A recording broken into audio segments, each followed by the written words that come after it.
So here we are on a testing site to show you how easy it's going to be to manage your news or blog page. So here we do have the news. Let's just take a look at it here. And there are no news items. Obviously, you don't want anybody just willy-nilly to be able to add news to your website, so you will have to log in.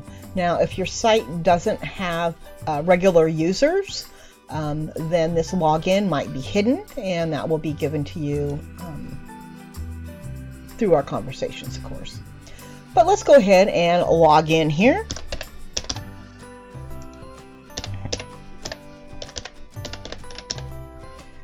And I'm going to say, remember me? Sure.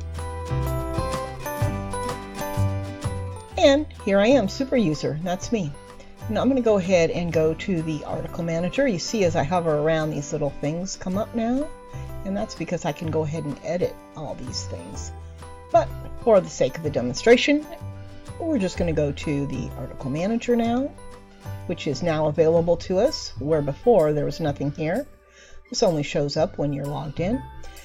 And you'll see I have no articles found, and I can sort these articles by different criteria. We're going to add a new article. So I'm going to come on over here and I'm going to say news. And that, because it has an asterisk, that is a required field. You can see here, not required. And actually, Joomla will go ahead and auto-generate this from my title.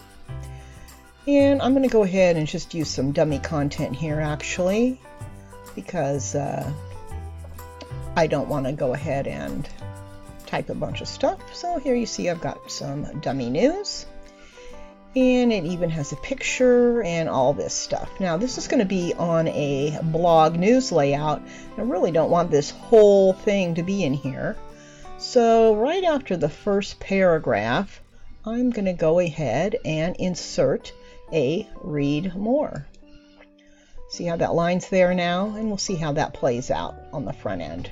Okay, so I've got my information, I've got my title there, and I could go ahead and save it. Let's just take a brief look at these other things. We're going to want to go ahead and have that in our news category. If we were into tags, we can add tags here. This note would be only available to us to see. And I do want it published. Maybe this is something I'm still working on and I don't want it to be shown live yet. I want to save it and come back to it later, and I would make it unpublished. But I do want to see it. Perhaps I want it featured so that it would always be at the top. Or perhaps I want it to start publishing on a certain day and not be available after a certain day. I can do that as well. I only wanted this news to be available to logged in users of a certain status. I could change the access here as well. I'm just going to go ahead and hit save. And my article was submitted. I can see that it's there, it's published, my creation date, nobody's looked at it yet. And I can edit it right from here, or I can also delete it right from here as well. Go ahead and take a look at it from the front page by reloading the news now. And here you'll see I've got news written by me, super user, but published today, February 1st. And you can see here's the intro of it and that little read more. So I can go ahead and choose read more, and now here is my whole article. That's about as easy as it is to manage my news. Let's go ahead now and go back to here. And if I want to add another one, be just as simple as that. Click save, and you're good to go. When you're all done working, best practices, log out. That also does allow you to see